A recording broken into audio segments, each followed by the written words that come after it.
One of my favorite versions of animation is stop motion. And when I say that, you probably think about movies like The Nightmare Before Christmas, Wallace and Gromit, or some of the Laika Studio films like Coraline. And while those films are good, I want to give some recommendations of movies that maybe you haven't seen or haven't even heard of.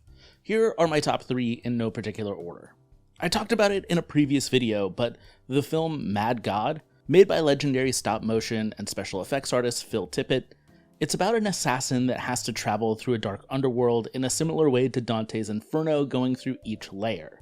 It is mostly a silent film with a lot of horror and gruesome images, but if that sounds like something that you'd be into, you'd be very into it.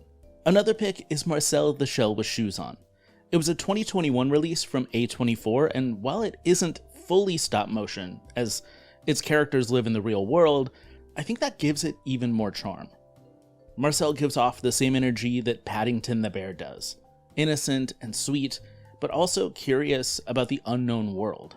It's a great family film that I think a lot of people actually slept on in 2021, and that's why I'm recommending it. It was actually one of my favorite films I saw that entire year, and I still think about it to this day. Lastly, I want to bring up the oldest animated film to exist, which is 1925's The Adventures of Prince Ahmed. It's made entirely out of colored paper and essentially tells the story of Aladdin and the Arabian Nights, with each scene becoming more detailed. You can find it for free online, and because it's a silent film, there are a ton of different scores to it. And I understand that this is a film that might not be for everybody, but if you're a film fan, especially an animation fan, I think you owe yourself to at least give some of it a watch. A few scenes maybe. It's worth it, and I think it's a good time. But tell me, what are some of your favorite lesser known stop motion animated films?